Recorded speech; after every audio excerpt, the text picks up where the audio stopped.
The Death Star is a colossal moon-sized battle station.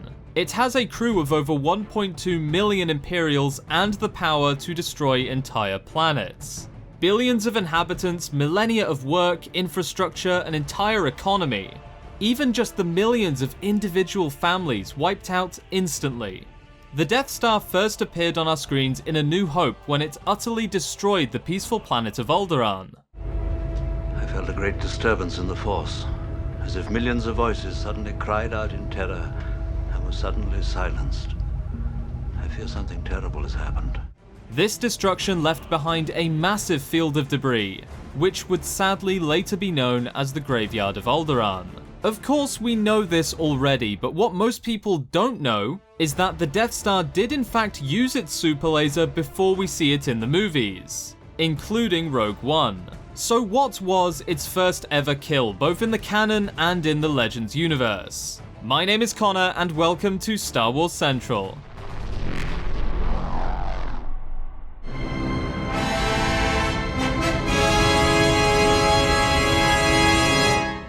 This video is going to focus on the Death Star's first kill. So to properly take a look at the story of the Death Star, we need to understand that there are actually two versions. The Canon Universe Death Star, which is what we accept as the true Star Wars story, and the Legends Universe Death Star, which is kind of like all of the extra stories from books, games, and other sources, which in some cases is actually kind of cooler than the canon. So let's get started with the Death Star's first kill in the current Star Wars canon. So this is the official story.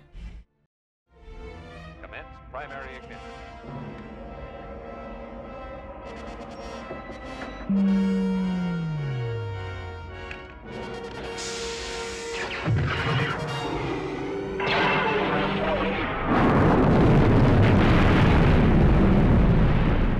According to the canon, the first time the Death Star's super laser was used was during the Battle of Despayre.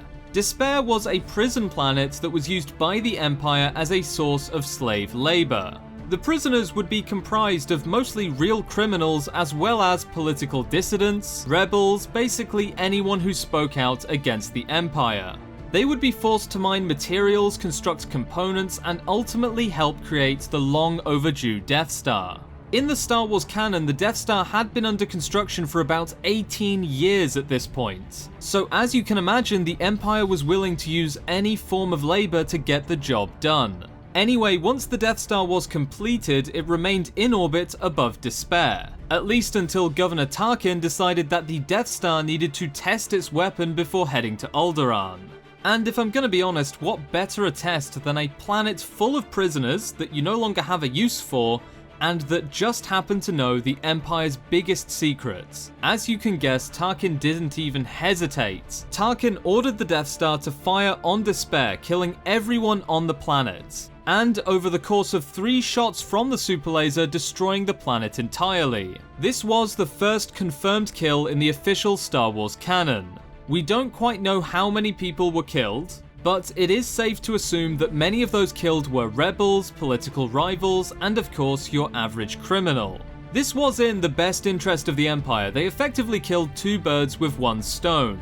They got rid of a whole bunch of prisoners they didn't need anymore, and they also managed to silence anyone from the planet that knew about the Death Star. Now moving on. In the Star Wars Legends universe, the story is much more different, and in my opinion, a lot cooler too. So the Death Star began its life in pretty much the same way. Initial construction by the Confederacy of Independent Systems in orbit above Geonosis, until it was captured by the Republic and work was continued in secrecy. Of course, this was during the final years of the Republic and was orchestrated by Chancellor Palpatine, who we obviously know now as Darth Sidious. Anyway, another 18-ish years and the Death Star would see its first reactor ignition, which meant it was time to say goodbye to an Imperial Star Destroyer. Yep, in the Legends universe, the Death Star's first kill was actually a Star Destroyer, and the man who pulled the trigger in the end was Rebel Agent X2, who commandeered the unfinished Death Star super laser to create a diversion by destroying a Star Destroyer nearby. In the end, his commanding officer Ram Kota, who you may have heard from other Star Wars games, decided that Alliance High Command needed to know the true power of the superlaser, and X2 was ordered to escape the Death Star. Now, in the Legends universe, the story doesn't end here.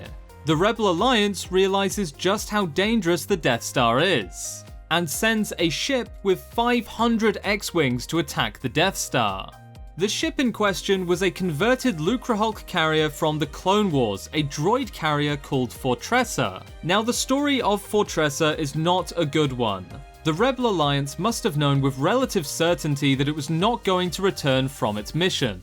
The only objective they had was to damage the Death Star and delay it from becoming fully operational. Unfortunately for the Fortressa, this meant going up against not only the Death Star, but a defending Imperial fleet as well. Also, did I mention Governor Tarkin just happened to be here at the same time? Yeah, the Fortressa pretty much had the worst timing it could have possibly had.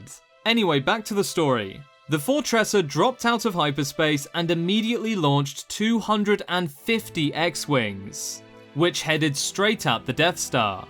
The good news? It turns out they managed to slip past the Sector Fleet, a defense fleet for the Death Star led by Imperial Admiral Motti, but the bad news is even worse. 1,120 TIE fighters were on training maneuvers just above the surface of the Death Star.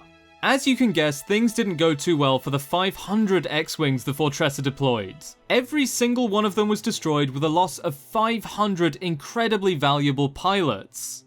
To make matters worse, Tarkin ordered the Death Star to fire on the Rebel carrier. And in only 28 seconds after giving the order, and with only 4% of the superlaser's power, the Fortressa was entirely destroyed. Now you might be thinking, time for Alderaan, right? It turns out, no, the Legends universe is the gift that keeps on giving. Next in the story, the Death Star turned its superlaser on the nearby prison planet of Despayre, just like the canon. The Imperials were using the prisoners as basically slave labor to build the Death Star, but with the Death Star now complete, there wasn't much use for a planet full of prisoners that knew about the Death Star. And as you guessed it, Tarkin again gave the order, just like the canon universe. Only the thing is, the destruction of Despayre didn't really go as planned. Not quite like the Big Bang Alderaan was. Instead, it took the Death Star 3 separate shots to destroy the planet. This was because the superlaser required time to recharge between the shots. The Imperial gunners had intended to destroy the planet outright in a single shot, but instead they had to settle with 30% instead. And this is why it took 3 separate hits to destroy the planet. And finally, after this, Alderaan, the final full power shot of the Death Star. And ironically, the only full power shot of the Death Star as well. The original shot of the Star Destroyer was supposedly 14%, but remember, at the time its superlaser wasn't fully completed, so it may have been even smaller than that in reality. Then 4% of power was used for the Rebel Carrier Fortressa, roughly 30% for Despayre, and the final shot on Alderaan was the full 100%. Really, all this proves is that the Death Star was a terrible investment by the Empire. In total, they got around 6 shots from the superlaser. From a battle station that took roughly 19 years to build and the subjugation of billions of slaves, which caused them some serious political problems and ultimately led to the rise in the popularity of the rebellion, which would eventually bring the Empire to its knees. Anyway, that's it for the Death Star's first kill. Tell me in the comments below what video or Star Wars lore story would you like to see next? And what do you think of the Death Star? Was it money well spent, or was it a complete waste of time? Anyway, thank you guys so much for your support. I'll see you next time, and may the Force be with you.